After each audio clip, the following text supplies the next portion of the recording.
Good evening, everyone. My name is Kenny Francis. I am the Vice President of Indivisible New Orleans. We are back again with another forum. Tonight, we'll be talking about District 2 for the Orleans Parish School Board.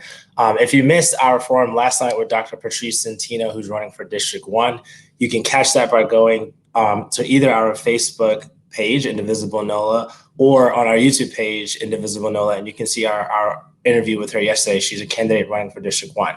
Tonight, we'll be talking with the candidates of District 2 about their platforms and about their backgrounds, about why they're running for school board in New Orleans this November, and what they want to be true for our students and families. Before we jump into the forum, just a couple of pieces of housekeeping. For one, if you want to keep up with all of our forums and all the things that we're doing at Indivisible, you can do that by following our newsletter. You can sign up for our newsletter at indivisiblenola.com. To give you an updates of a few forums that are still coming up, we have 2 more forums this week after today. Tomorrow night, we'll be talking to the candidates for the judges in criminal court, municipal court, magistrate court, and juvenile court. That's tomorrow, Tuesday. And on Thursday, we are also hosting a forum for the district attorneys. It's going to be a forum on safe communities and gender-based violence with the district attorney candidates. So we hope that you join us for those 2 other forums we have coming up this week on Tuesday and Thursday. A few notes about how tonight's going to go. Tonight, like I said, we're talking to the candidates of District 2. As of right now, we have 4 of the 5 candidates with us. We're missing one, Dr. Chanel Payne. We hope that she can join us in a moment.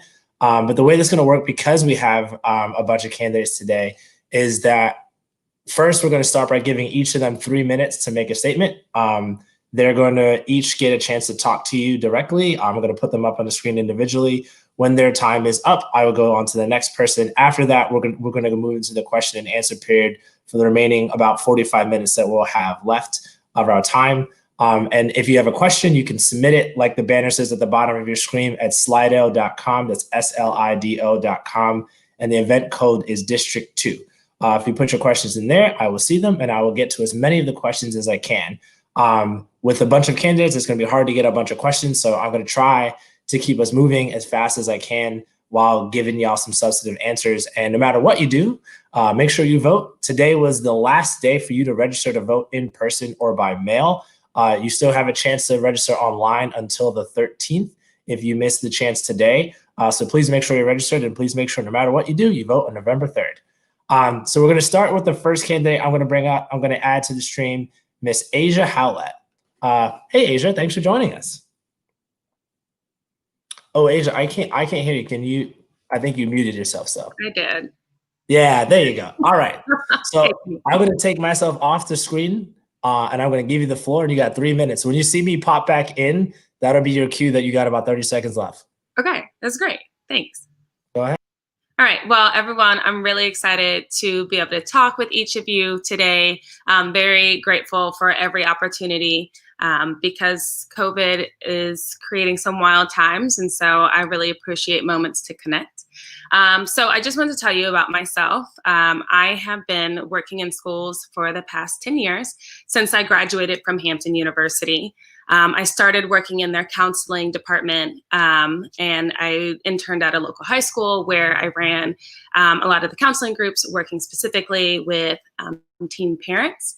And in that space, I was like, yeah, I don't want to leave this.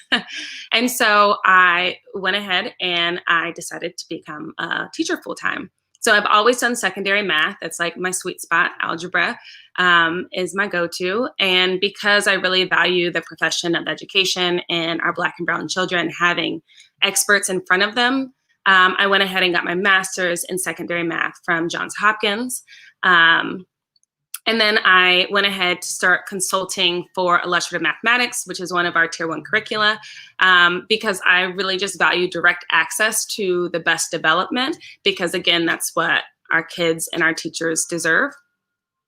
And so now I work at Thurgood Marshall. I'm the AP for the upper middle school, and also I still do their math and science curriculum. So it's been a great opportunity to work with that team, and it's a team that I intend to continue working with because I just really love my teachers and my kids.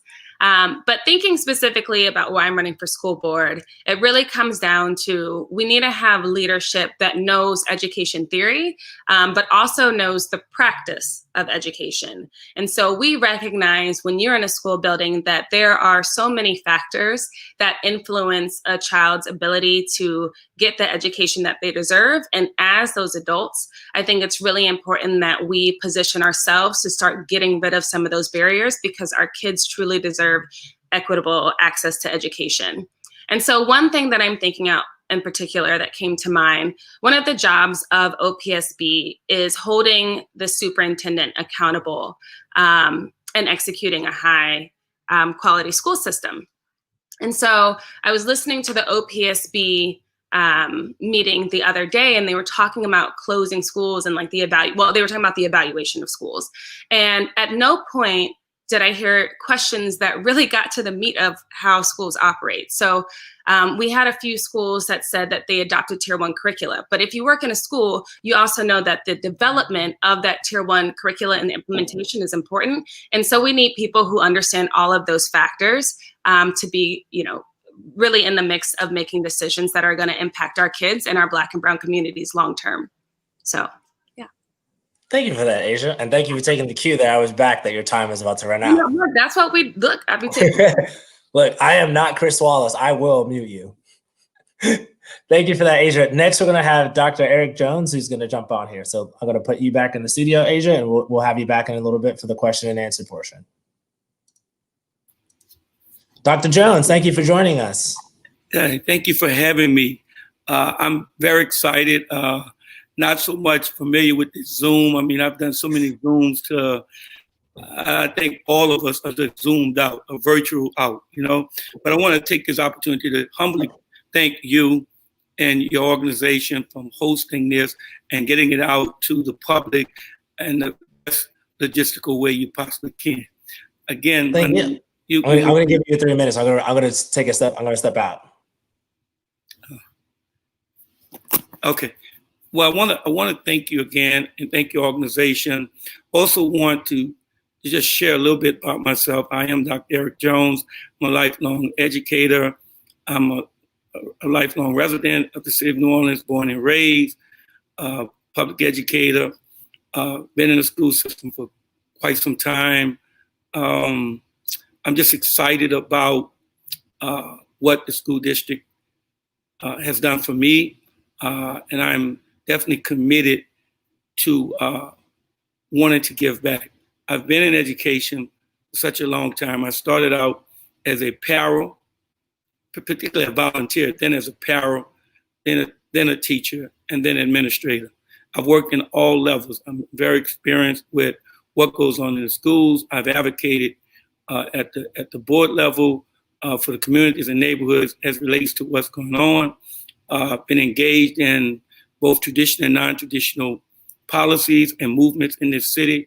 And the reason I'm running, in addition to being highly qualified and certified in terms of understanding the dynamics of what the landscape of public education should look like in the city, is because I strongly believe that the children's voices have been left out. I heard my colleague, who's running also for this seat, mention that the other night as she was watching the board, that no one talked about what policies look like. But I also want to add to that, we spend a lot of time talking about policies they want to attempt to implement, but we leave families and children out. And I'm just excited about this opportunity to be able to run for this seat and also to be a voice for the children and families in this community. I think we've done them a disservice. I think as much as we keep saying the schools are growing, I think that's a misrepresentation of what's going on in this city, in our school district. And I think you need a strong leader that's going to represent and advocate for the children first and foremost, and then the families and parents that need to be represented. I'm excited about this opportunity. I look forward to serving as your next school board member for District 2. And I look forward to answering every question that would be brought before me. Once again, it's in my DNA. This is what I do. This is what I've done for a lifetime. I've effectively advocated for the children and families in this city. So once again, I want to humbly thank you and your organization for having all of us, and look forward to entertaining any questions as we move forward in this forum. Once again, thank you. Thank you, Dr. Jones. And we'll see you back when we get to the question and answer portion. Next up, we're going to have Ethan Ashley. He is the current board president of OPSB and the incumbent for the position. Thank you for joining us, Ethan. Thank you for having me, Kenny. I appreciate the opportunity. I assume I'm you're going to jump right in. Yeah, I'm going to let you have the stage. I appreciate that. Well, again, thank you for the opportunity to present. Let me just start by saying thank you to all of our teachers and educators for the work that you all are doing on behalf of our young people. The impact that you're making in this moment, it goes without saying, is definitely moving the needle for our young people. We know how difficult of a time this is.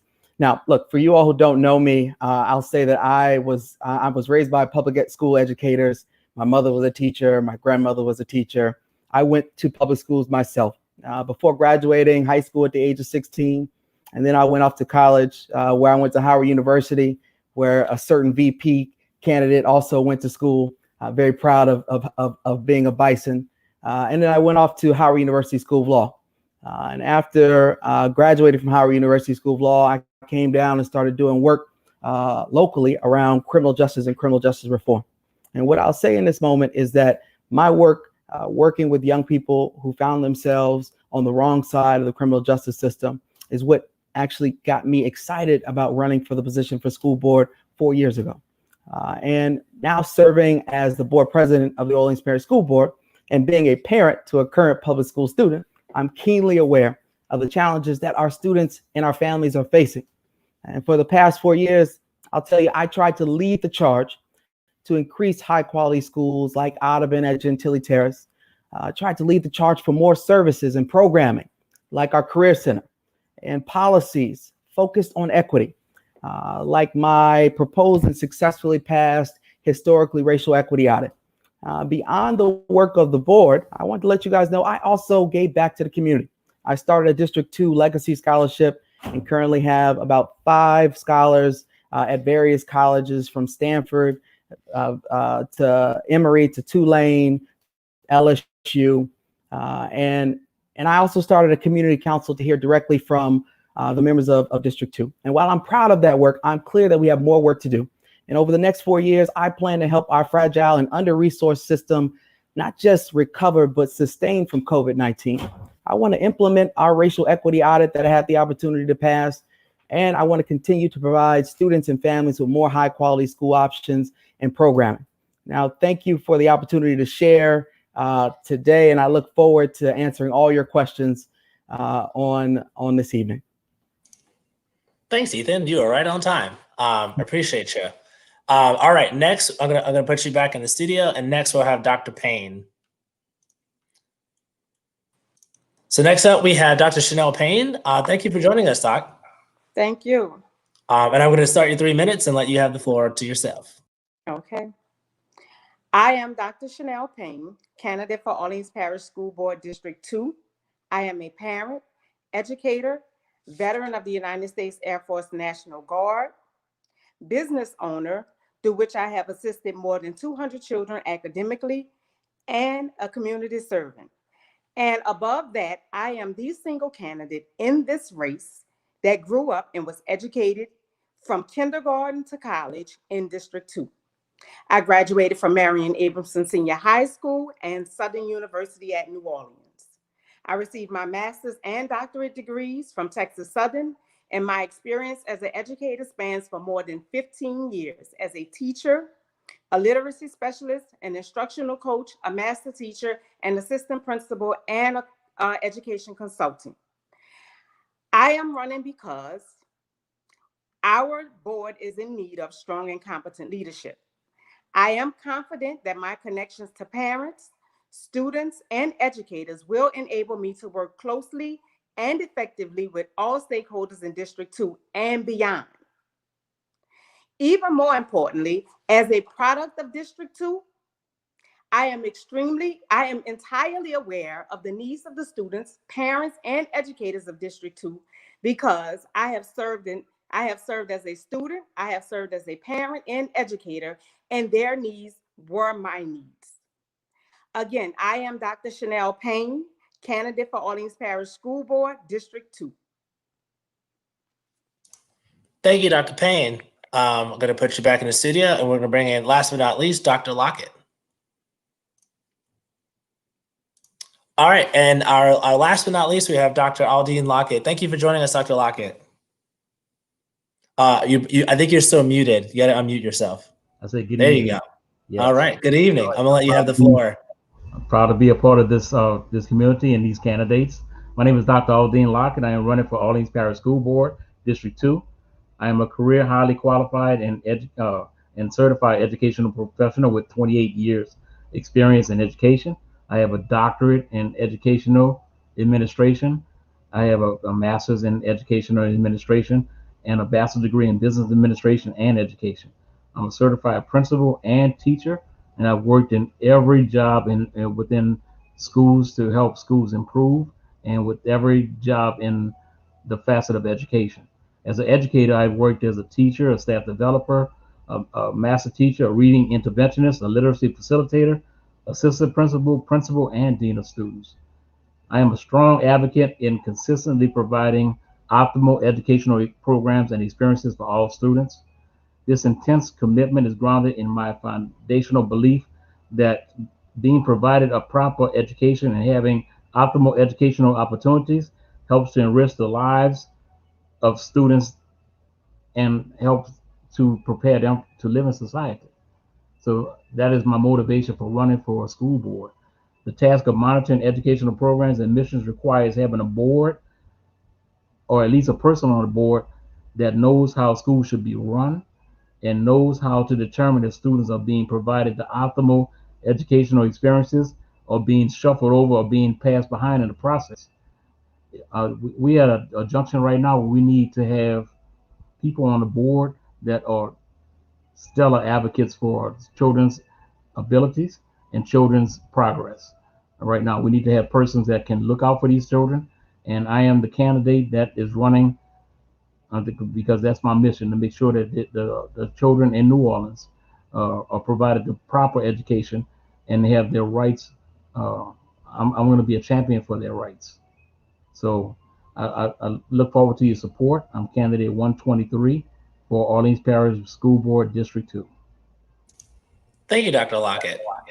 I'm going to leave you on here because what we're going to do next is we're going to move into the question and answer portion. Sure. So in this portion, just because I know you guys can all hear me, what I'll do is I'm going to ask the questions and then I'm going to call on you each so that we don't talk over each other. You each are going to have 90 seconds to give your response to the question. I took a look at the questions beforehand. I'm glad that we had so much engagement on this. There were a bunch of questions that were submitted before the forum even started. And so what I've been doing is I've been taking notes and trying to combine some of the questions that are overlapping. And so I'm going to get to as many of those questions as I can with the about 45 minutes that I have left. So if you guys give me a second, I'm going to get everybody added to the stream here. All right, we have everyone. And I hope that all of your audios are working. If you're having an audio issue, just let me know when I ask a question. So I'm going to start. Like I said, we got a lot of questions before the forum even started. And so I was able to combine some of them into some themes that I saw coming out. So one big theme that I saw coming out is a lot of questions around school closure. And before, I'm going to preface this by saying that for anyone who's watching this who may not be familiar with how our system works, we have a unique system of charter schools where our district is an authorized that authorizes charter schools. The charter school sign a contract with the school district to run the school.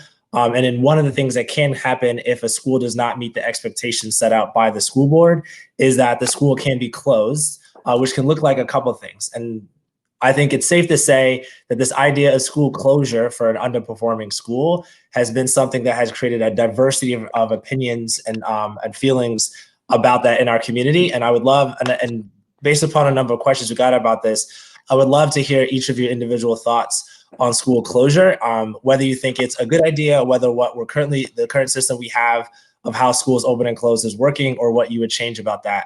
As a reminder, I'm going to give you 90 seconds so everyone can get a chance to share the mic. Let's start with Dr. Lockett. Since you went last, I'll let you go first this time. All right. The system right now that we have with schools opening and closing, right now we are at a detrimental failure right now to students. And we are at a failure right now because we are at the end of the result. We are closing schools that we are deeming as not being successful for our students. And as we opening and closing schools, students are getting lost in the mix. We have to do a better job of monitoring how these charter schools are performing on a daily basis before we get to the level of saying that you're not doing as well as you should and we are closing, because we are affecting the lives of students. So we need to have a better system of really intricately looking at how these schools are being run and how they are providing the educational opportunities for these students before we get to the point where we say, you're not doing well, we're going to close you and we're going to give this charter to another school. So we are failing students. We are leaving students behind, and we have to do a much better job as a school board of providing systems of accountability to make sure that these schools are doing what they need to do to provide the educational opportunities for our students. Thank you for that, Dr. Lockett. Over to you, Dr. Payne. Same question for you. Given our current system and the way that we are doing opening and closing of schools, what are your thoughts on that? First, I want to say that when we close schools that are not meeting the standard, or schools that are low performing, it causes a greater level of dysfunction, instability, and distrust in our system. I think when schools are low performing or failing, it is the responsibility of Orleans Parish Schools and NOLA Public Schools to provide intensive support to those schools. Some of the ways that we can provide intensive support to low performing schools are by hiring skilled interventionists and class size reduction teachers, by creating a professional development portal for teachers, leaders, and school-based staff to receive professional development to enhance their ability to deliver instruction. We can also staff low performing school with the best educators who have a proven track record of academic success, which is not historically what happens. Any school in our district that earns a letter grade of C or below should receive tiered support based on the school performance score as well as their school's immediate needs. I also think that the district should differentiate the renewal standards for high performing schools versus low performing schools.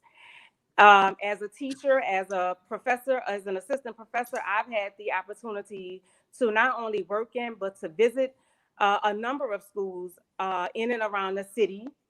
And just because I don't make it a habit of judging schools based on the school performance score, because I've been in C, D, and F schools just as well as A and B schools. And I've seen just as much work happening in those C, D, and F schools as I did in those A and B schools. So I think that before we decide to close schools, we should offer those schools intensive support to help them improve before we close them. Thank you, Dr. Payne.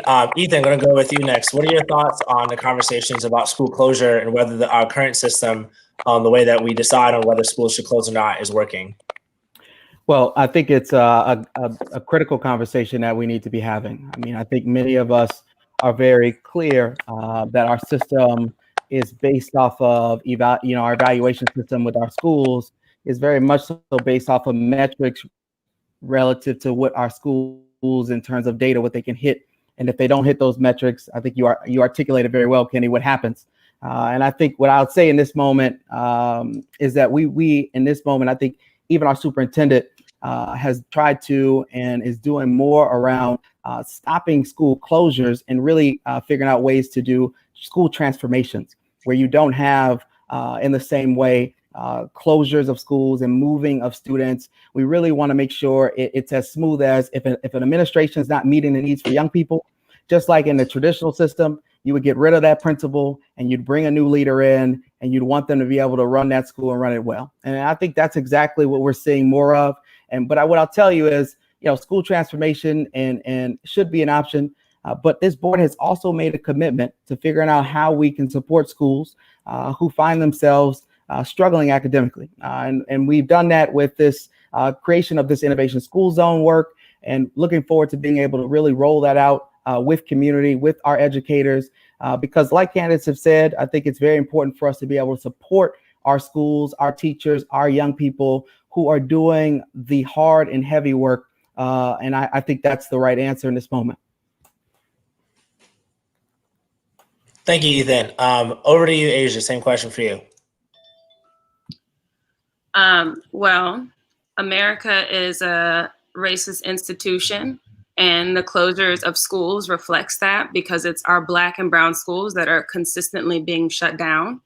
I think even if you look at the transformation into the charter movement, schools were shut down and it was Black schools. And I think we're often blamed for things that fail in our communities, when in reality, we know that resources were drained from them. And so it's actually really frustrating to see that we are continuing that pattern. Even though we do have a charter system, I think that racism is still very much a part of this system. And I think it's actually unfair. And I think it's even like misguided even to think that we need to keep swapping out people, because people actually are what creates the community in a school. And without the maintenance of your staff and like the teachers and that leadership, you actually just create a disruptive learning environment for kids, because all of the people hold that institutional knowledge. And so two buckets come to mind. Like one, either the school, like is the school being resourced appropriately, like financially? That's like the first bucket. And even with the rising MFP, we know that if the school system has been underfunded, by you adding more money, you're actually just breaking even, and we're not getting enough money to serve the kids the way they need to be served. But then there's the other piece of investing in people. And so when I'm thinking about investing in people, that's investing in Black and brown leadership. Because truth be told, I actually think that if there would have been more Black and brown leadership when the charters took over, you would see charters that are more reflective of the community and the values of New Orleans. And I think you would see less disparity and less distrust if that was a value in turning over this system. So I think that there needs to be investment in individual people, like Black and brown leadership, Black and brown teachers, creating pipelines within the community to make sure that we aren't dependent on transplants. Because I'm telling you, as someone who moved into New Orleans, there was a whole lot I needed to learn. I've obviously been Black my whole life, but that doesn't mean that I don't know this specific experience. And I think we actually need to do a better job of honoring that if we want to make sure that our students are seeing themselves reflected in their education system and their long-term outcomes. Thank you, Asia. Over to you, Dr. Jones. Same question. You got to unmute yourself, Dr. Jones. Thank you. Can you hear me now? Yep. Good to go. I struggle with that question often, because it does a disservice to all of us when we're not brutally honest about what has happened in this city as it relates to the reform movement, as it relates to the process, historically, what the whole mission or the vision was when all of this took place. Historically, closing schools has never been and should have never been an option. We should have never closed schools. Matter of fact, the Recovery Schools District was supposed to recover schools and return them back. Historically, that's what was supposed to happen. We created what we call, and I'm very sensitive to this, what I call a trading block. A slave trading block, where we're taking our schools away from traditional community neighborhoods, busing kids all over the city, bringing new CMOs in, and we're just doing a revolving door of a certain amount of schools, a certain amount of CMOs who benefit from this. The district has never, ever given schools that they opt to close or made a recommendation to close any resources that they needed, any resources. I.e., the example of Mary D. Cogg here and Craig, where our board president, Ethan Ashley, who's a sitting board president and a sitting board member of District 2, have had more schools closed in his district than any other district across the city. Why? Because we're playing politics with the lives of children. Now, I'm not trying to throw Ethan out because he's a friend of mine, but the fact of the matter, we have to be honest about what has taken place. We're replacing schools, moving them from place to place, and we're doing a disservice to these children. We're disenfranchising all of our children by keep bringing a revolving door of the educational landscape when it should be consistent. We just gave away the last school in a prominent woman's name, Mary D. Coghill. Mary D. Coghill, an educator in this community, puncher trained engine Chile, to Hines Elementary. And you think that's fair? It wasn't an option to close it. They didn't even provide them with the ample amount of resources that they needed. This board voted 4-3 and then came back. Dr. Jones, I'm going to have to stop you there because you're over your time. Okay, so that's okay. Like I said, I am not Chris Wallace, so I have no problem interrupting. I apologize. This isn't a debate, but you did name Ethan by name, and given that he's the incumbent and the one person with a voting record that can be like called on here, I'm going to give him a chance to respond to that. Not a problem. Yeah, Kenny, listen, I think there's no reason to respond in any form or fashion. I think, in this moment, we understand that this is a very passionate discussion. And what I would say is, at the end of the day, when it comes to the resources that our schools like Coghill, what they need, I think we have administration, and I think it's important to understand how our administration works. We have administration that works really, really hard to make sure that these schools are performing well. When they're not, they go in and support and evaluate and provide critical feedback. And when that feedback is not received well, I think then you get to see what we then end up seeing, which is transformation. And look, I think Hines is a proven operator. I think anyone who works at Hines, they'd be proud to work at Hines. And anyone who sends their kids to Hines, I'm sure they're proud to send their kids to Hines.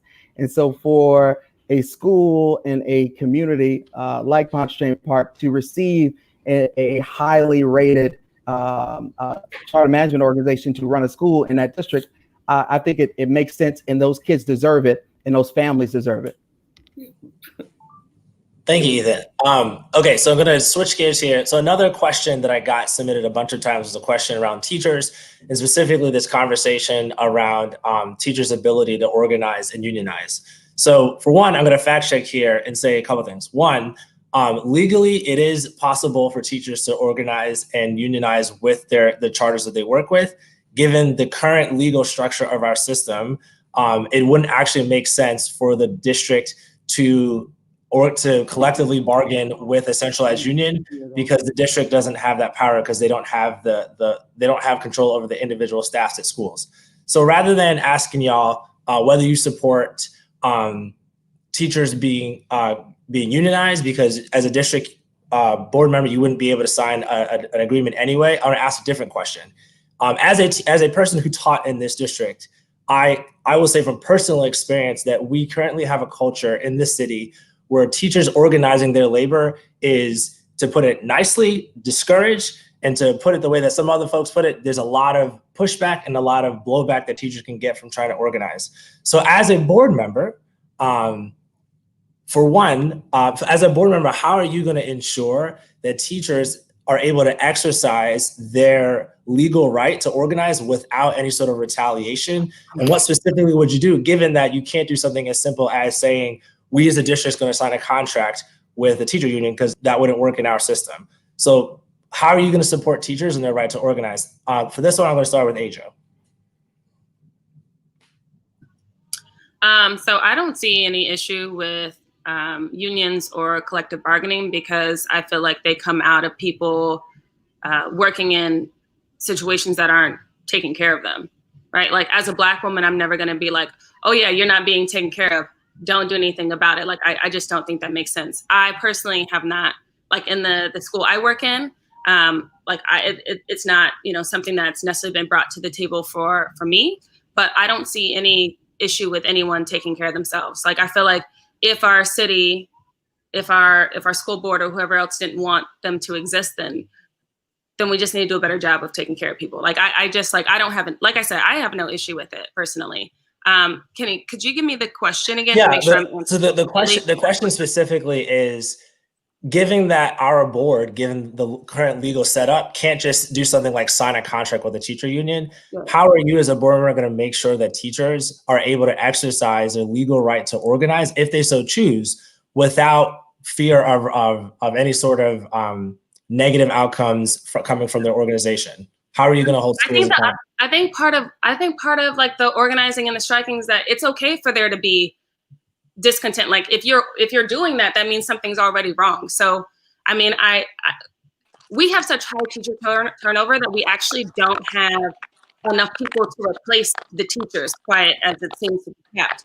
So like actually, if our teachers felt like this is what we needed to do, I'm not opposed to anyone exercising that right. Like if my teachers, when we were talking about opening schools, if they were like, no, we're not going in and like we're not doing that, like I would stand behind my teachers for that, because I just feel like a school community is about that. Now I can't speak to every single school like charter because they're all so different, which is why I'm not against it. And quite frankly, the school can't afford to get rid of their best.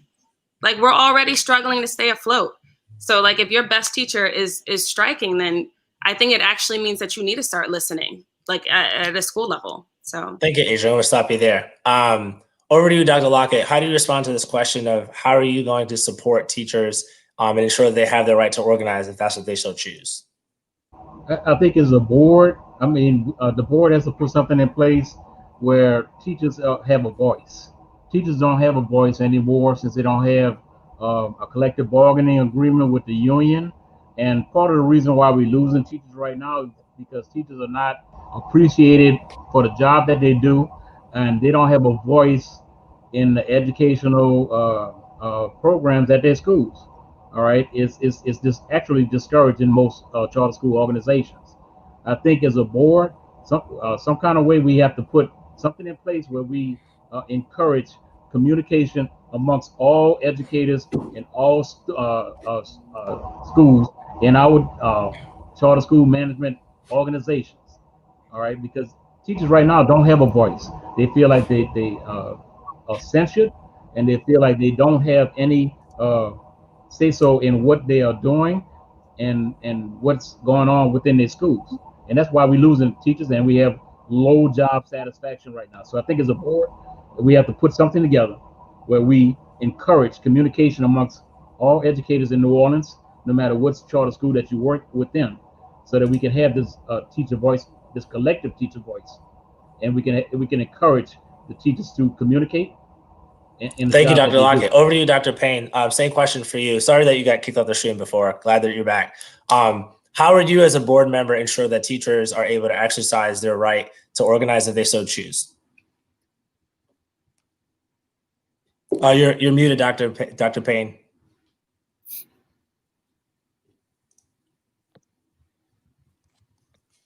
Okay. We can hear you now.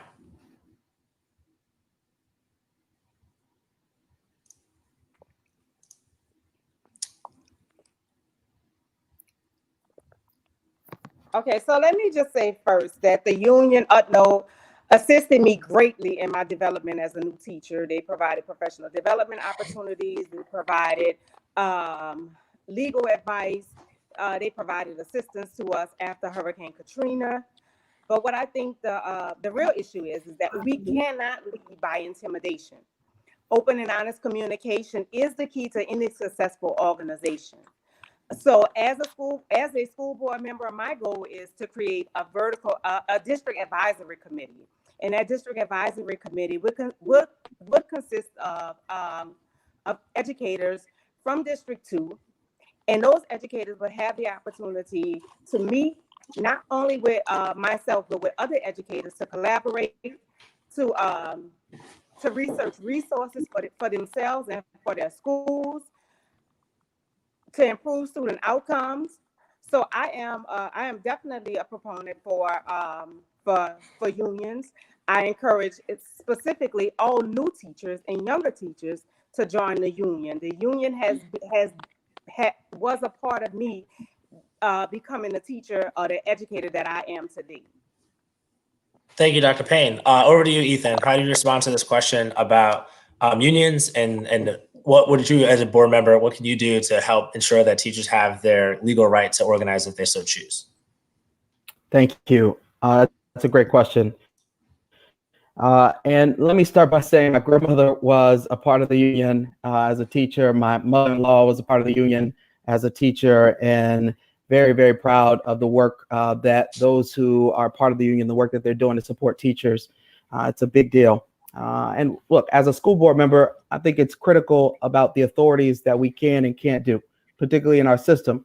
And in this moment, I think one of the first things that is probably critical to being able to actually work on this issue is to create a resolution and to really that actually brings communities together and ultimately studies this issue around what does collective bargaining look like within our system, and determine, what are the best ways to make sure that teachers' voices can be heard, and what are the mechanisms that we can utilize to make sure that there are, in fact, very minimal ways in which teachers will get blowback, as I think you stated, for being able to collectively bargain. So, one, you could do a standalone resolution that ultimately says this is the right thing to do. I think there's another resolution that you do and you create a working group where you actually have teachers working with the district to determine what the best ways are to be able to figure out how to collectively bargain and make sure that our leaders at different schools are familiar with the process and trained on what it means to have an effective collective bargaining a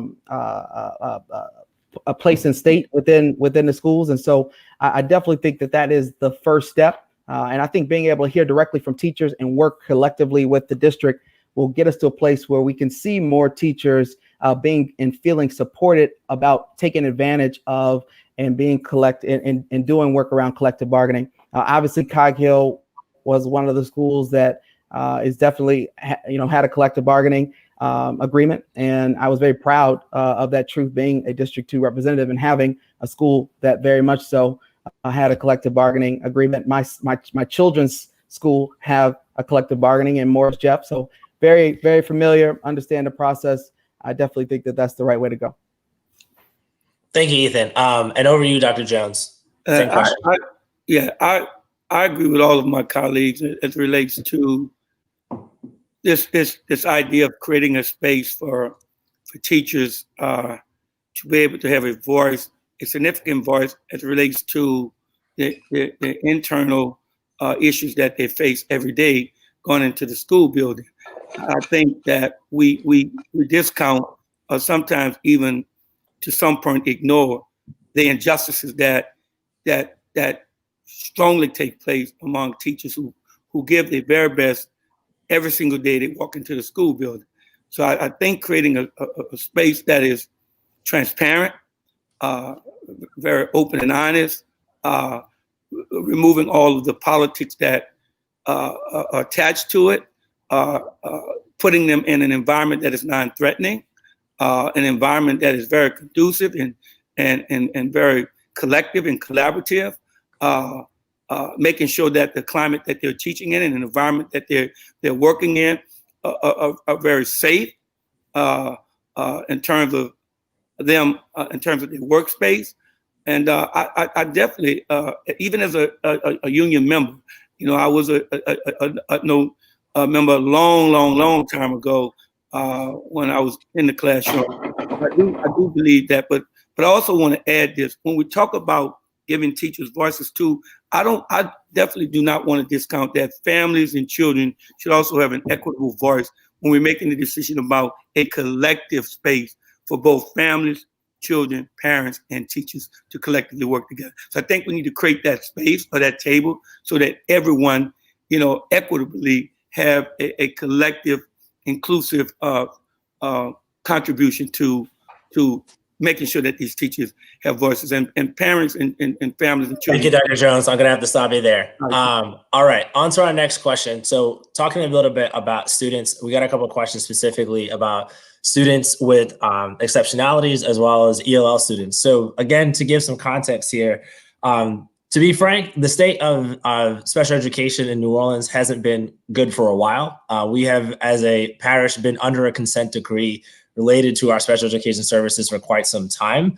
And it doesn't seem like we're going to be getting out of it in the short term. So the first part of this question is like, what do we need to do as a district, specifically at a board level, to make sure that these students' civil rights are being respected and that they're getting the services and the quality of services that they deserve, but also are legally required to get? And second, we're living in a reality where we have an increasing enrollment among students where English is a second language and they need ELL services. And I think ask any family who needs those services, and to say the least, our services for that community specifically has been subpar. And so thinking about those two communities specifically that we are not serving well, and I don't think anyone can really argue that we are serving them well.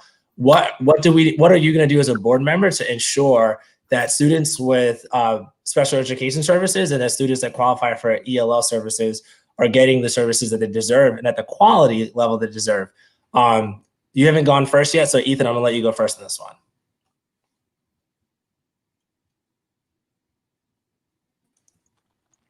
Thank you.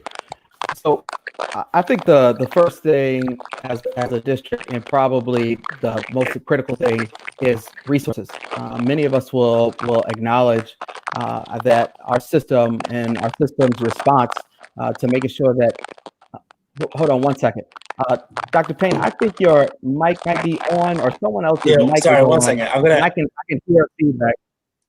I'm sorry about that, Ethan. I'm going to mute everyone who's not talking and see if I can fix that.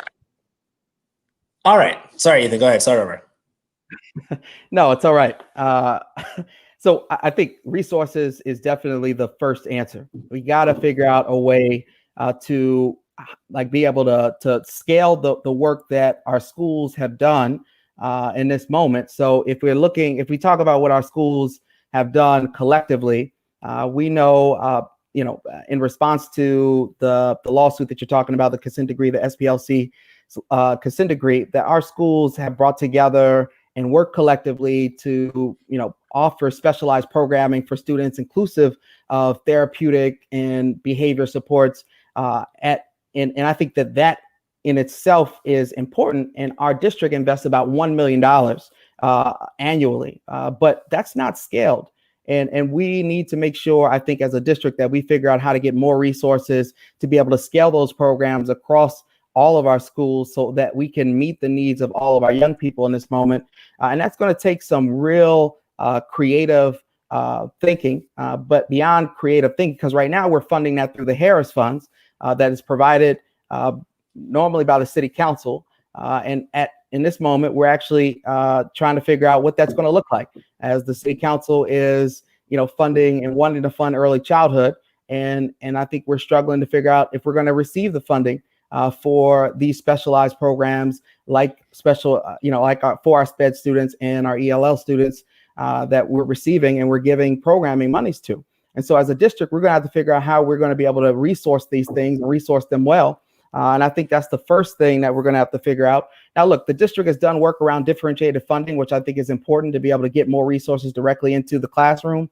And I think my job as a board member, most important, is to get resources and allow our educators to do the work that they have been trained to do, and allow our superintendent to lead the district in that way. And so resources is probably the biggest answer in this moment. And I think we got to make sure that beyond the resources, that we continue to evaluate our schools, hold them accountable. Our system does that. We flag schools that are not meeting the needs of young people, and then we put them on a tiered system. And we know that that's also a part how schools are evaluated. So I'll leave it at that. Thank you, Ethan. Over to you, Asya. How can we better support students with exceptionalities as well as students that qualify for ELL services?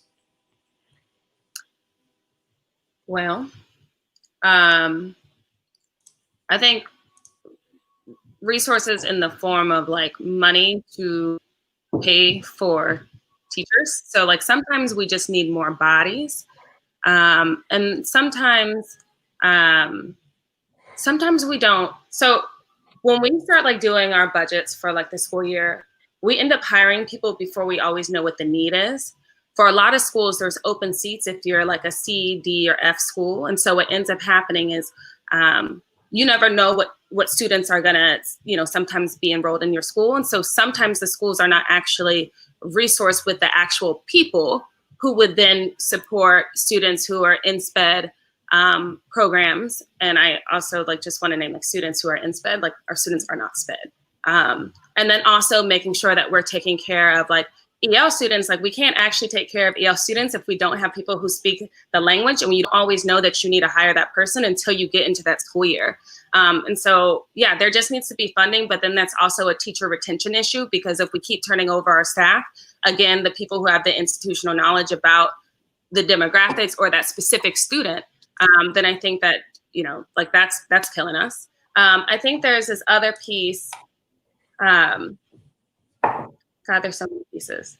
I mean, I think there's like the piece of like the development for our directors of SPED to make sure that there's consistency in the services that students can be receiving from one school to the next. So we know that our students can be transient moving between schools, like whether it's in like the same network or across charters. And so there's actually often like a break in the services they receive or like the quality and services they receive from one space to the next. And so there actually just needs to be like a baseline standard for the quality of services students are receiving. And then there's this other piece of like mental health being tied to like SPED. And so we see a lot of students who are experiencing trauma being lumped into this like SPED ED bucket, when really it's because like we're not servicing like any of their needs. And so then they get in this like catch-all. And although there are like alternatives to where like therapeutic centers, we also know, I think there's like 2. And those 2, if they aren't able to service those kids, they actually send them back to the schools. And when they come back to the schools, they often do get labeled as like the behavior issues. And then it creates like it furthers perpetuate the student to prison pipeline. So there's just like all of these pieces. But basically, I'm saying all of this to say that the system does need work. And the system needs us to be able to retain people who really are passionate about doing this work and have the expertise to do this work. And now cut myself off. Thank you. I was about to do it. Dr. Jones, over to you. What can we do to better serve students with special education needs and students that qualify for ELL services? You're muted, Dr. Jones. Unmute yourself. I know it's hard to remember, but I'm glad that you for bearing with me. Yeah. Thank you. I definitely agree with Ethan and Asya as it relates to, you know, one, I think we're totally underfunded as it relates to SPED and special needs, and I strongly believe that we need to create a better accountability system in terms of how we monitor that area of need. I think we spend a lot of time not holding folk accountable in terms of those services. I think we need to take a greater look at the IEPs that are being done, the evaluation that's being done, making sure that our parents are getting up-to-date SPED meetings that they're supposed to have. I think those things have been lost by the shuffle due to the fact that the independency that charters have in each of their independent school districts. And I think the district has to create a system that will monitor it to a very extensive form of assessment and evaluation to make sure that that's happening. But I do think that we need to advocate for resources. I think we need to advocate at the legislative level. I mean, education is totally underfunded. Education is totally underfunded. The first thing we cut is education. The first thing we look at cutting education. I mean, we're totally underfunded. It's the first thing we want to remove when we talk about what's best and what's needed. And I think we definitely have to advocate legislature. I think we even have to go to the federal level. I think we have to utilize our federal level elected officials as well as our state and local elected officials to collaborate to making sure that they understand that these needs are necessary and that our kids are, and those who need special services are being pushed aside and that they're not getting the adequate service. So again, 1, funding is definitely needed. 2, advocating for those funding. 3, advocating for those families, making sure that the district put in an accountability system that will assess and not leave anything behind. I think we've lost that as it relates to how we evaluate these independent school districts inside of the charter movement. And here's last I would say, and recruit highly qualified and certified people in those areas of expertise, because what we have done in SPED is we have put unqualified teachers that has very lack of experience or qualification to do the job there. So when you look at who's providing that service to those students in need. I got to cut you off, Dr. Jones. Thank you. Dr. Payne, over to you. Same question. I don't know if it's just me or is everybody getting all that static? Yeah. I think unfortunately it seems to be from your computer that the static is coming from. I don't know how to fix it. I've been trying to. Okay. As in regards to students with special needs, I don't believe that having a exceptionality or ESL or ELL label should prevent any student from receiving a free and appropriate education that they are entitled to by law. We have to ensure that funds and resources are not removed from our most needy students, which is our special education students, as well as our ELL students. We have to ensure that our special education teachers are certified and that they receive ongoing training on how to create and implement IEPs, as well as changes in laws and regulations as it relates to special education. I think that we have to allocate funds to make a real push to get teachers certified in special education and ESL. I think that it is important not only for those educators who service those students, but the students as well. We have to ensure that our parents are educated on how IEPs are implemented in the services that their students are that their children are entitled to. I think that when we all work together to ensure that our students are receiving the proper education, then we can have successful outcomes as it relates to students and who have exceptionalities or our ESL students. Thank you, Dr. Payne. And Dr. Payne, I'm not sure if it's your internet, but the sort of like crackiness that we're hearing on it, if you have headphones, maybe try headphones and it'll clean it up a little bit. But when you do speak, the audio has been a little messed up. But so maybe if you have headphones, that will help for the time we have left. Over to you, Dr. Lockett. How can we better support our students with exceptionalities and our students who qualify for ELL services? I think the big picture is that we need to have an audit of how our schools are being comprised of all students. In that, I think off the record, we are some charter schools are being encouraged to have selective enrollment. In that, they creatively eliminate some students that may have special needs or special IEPs or require some additional resources, and that leaves some other schools with more students that may need special needs and special resources to become successful. So I think we need an enrollment audit for one to find out how these students are being comprised in some of these schools.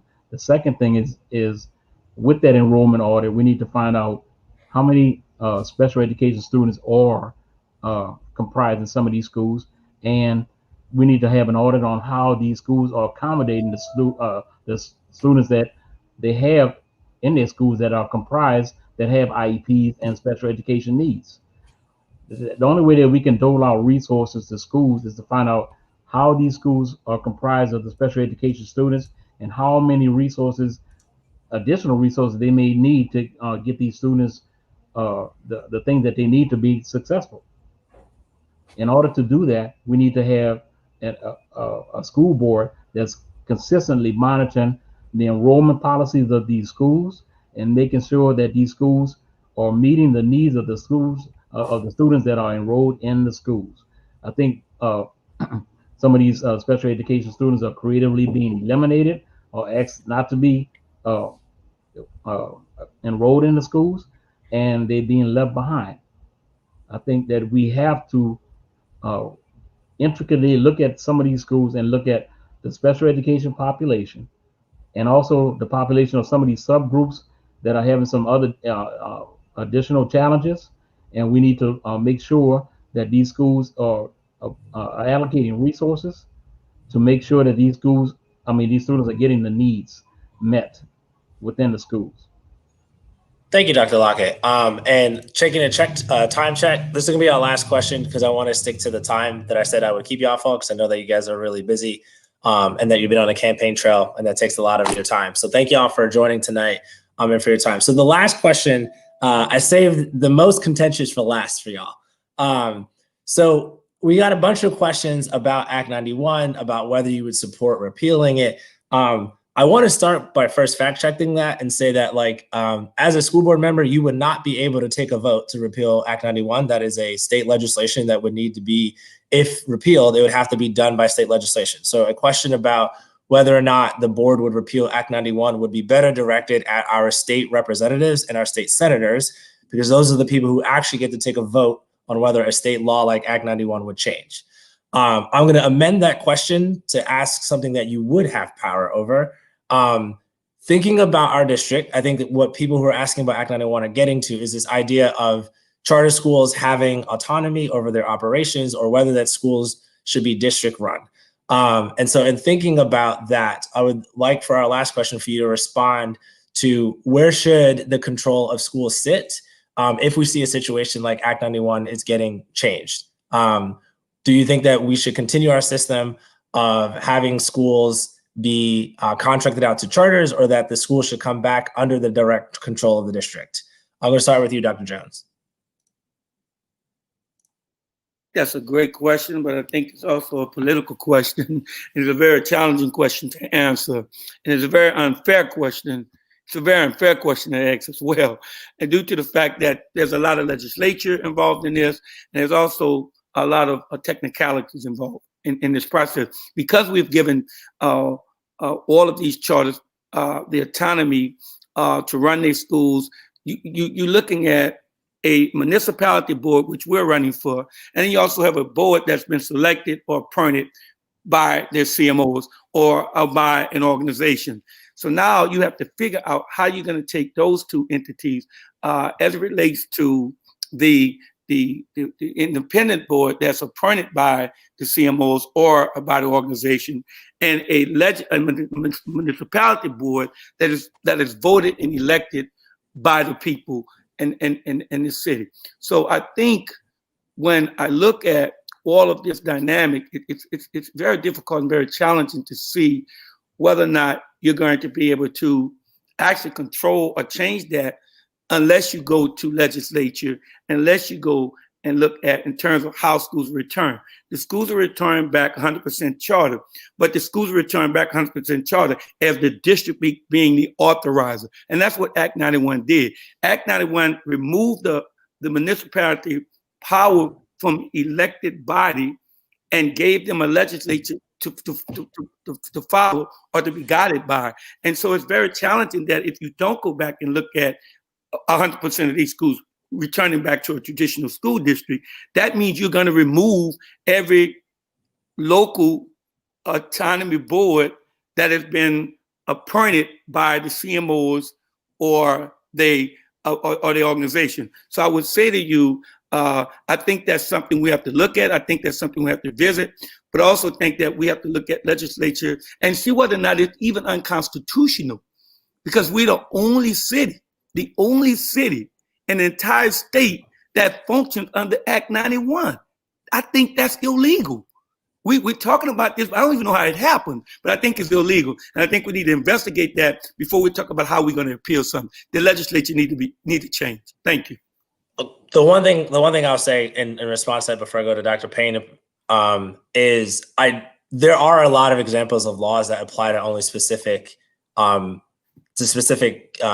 parishes in the state. And so I think that like we pass plenty of laws as a state that say that they apply to only this parish or this group or this place. So that's my one response there. But I need to go over to Dr. Payne. Dr. Payne, same question to you. It's not just fair to come back and respond to my question when I made the statement, and you're going to come back and rebuttal that when you're not rebutting anybody else. But I understand that, and I respect your structure. It wasn't a rebuttal, my friend. I respect it wasn't a rebuttal, Dr. Jones. My friend. Dr. Payne, over to you. Same question for you. Well, so I am not an anti-charter person. I'm definitely not anti-traditional schools, because anti-traditional schools are the schools that created me. But what I am is anti-mismanagement. Our CMOs do not own our schools. Our schools are owned by our communities. I am a believer in accountability. I'm a believer in accountability on all levels. As it relates to Act 91, I am in support of our legislatures revisiting Act 91 in an effort to create a district schools that operate as a district. I do believe that that in order for us to have real school choice, that we have to have options, and our options have to be of quality.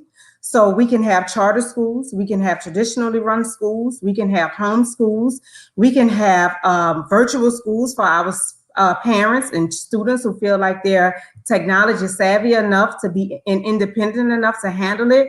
But right now, I think that our biggest problem is that we are misleading our parents and our children. We have them under the impression that we have created a system that allows them to have choice, and we have not done that.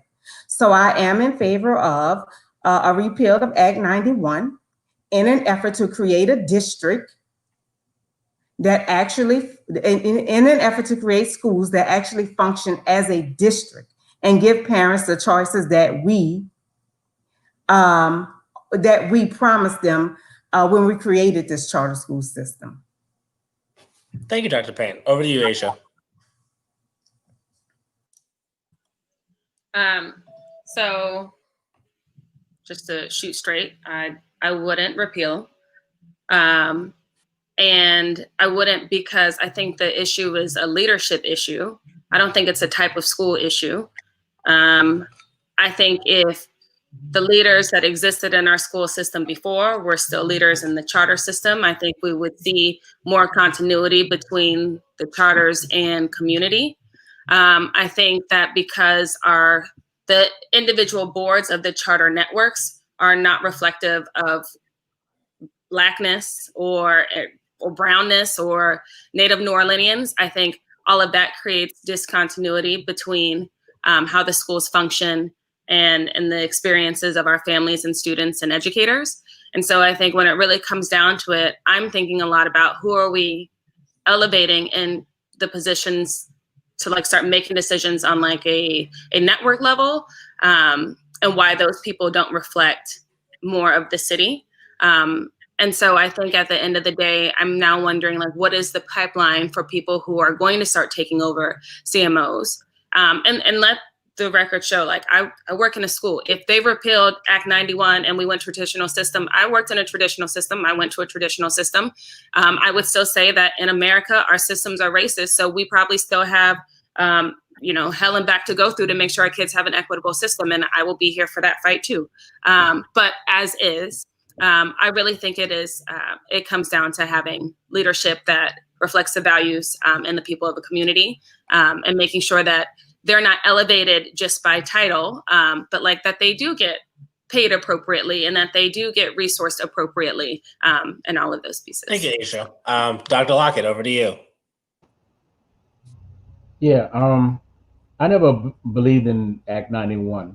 All right, so if you want to go that route, I never believed in it. I think we should have had a traditional public school system, and we should have had we also should have had some charter schools, but I think we should have had the opportunity to have both. So I think that with that, but you know what, here we are now, we have 90% charter school system, and in that, I don't think Act 91 is going to be repealed soon. So in that system that we have now, we have to make sure that the students are being educated. And I think as a board, we have to make sure that these charter schools are accountable. We have to make sure that the superintendent that we hire is accountable, and we have to make sure that every student that is comprised within the New Orleans public school system, the way we have it now, is being given the opportunity to have the optimal education. So that's where we are, and that's why I'm running for this school board seat. I think that we have to take what we have and make sure that we give the students the best opportunities that they can get right now. Thank you, Dr. Lockett. Over to you, Ethan. Thank you so much for the question. Definitely one of the most important questions. And I just want to start by saying, no, I do not believe that we need to repeal Act 91. In fact, Act 91 provides the district with the authority to be able to regulate and support our charters in this moment. And I think that If we didn't have Act 91, we would still have the system because we have contracts as a district with these schools in terms of operation. We just wouldn't have the same authority over those contracts, understanding the legislation of Act 91. Now, I think some of my colleagues on the campaign trail talked about some of our leaders in our schools who aren't necessarily reflective of community of old. And it just makes me think about Miss Mary Haynes Smith at Bethune. It makes me think about Terry Smith. It makes me think about Mr. L. It makes me think about Troy White. It makes me think about all of these leaders who represent our schools and our district. And it is a really important thing to be able to call them out and say that they're doing an excellent job on behalf of our young people. And I think if anyone has spent time in our district and in our schools, they would know that these leaders exist. They would know these leaders are doing the work for our young people. Now, I think it's also important to talk about that our district needs to be prepared to run schools directly because we have schools that ultimately don't meet the current targets, and then ultimately the district will take it over to run. And that we have to be able to run those schools just as well as our charter schools and partners are doing. So I will tell you, yes, as a school board member, I'm thinking it's very important for us as a district to be able to run schools well. And I think we're doing what we can to be able to amp up at the district to make sure that we're doing that in the right way. And I believe balancing our portfolio is definitely important in this moment to be able to get there and do it well. Thank you, Ethan. And thank all of you guys for joining tonight. That is at the close of our time. I do want to stick to the time I said I would let y'all go so that y'all can try to get some sleep tonight. I know that you guys are all working hard on the campaign trail. Thank you again for joining us. For those of you that are watching out there, thank you for your questions and for tuning in. If you tuned in late and you missed any part of this video will be available wherever you're watching it currently. If you're watching it on Facebook, it'll be up there after it's done. If you're watching it on YouTube, it'll stay there and you can watch it on our YouTube page.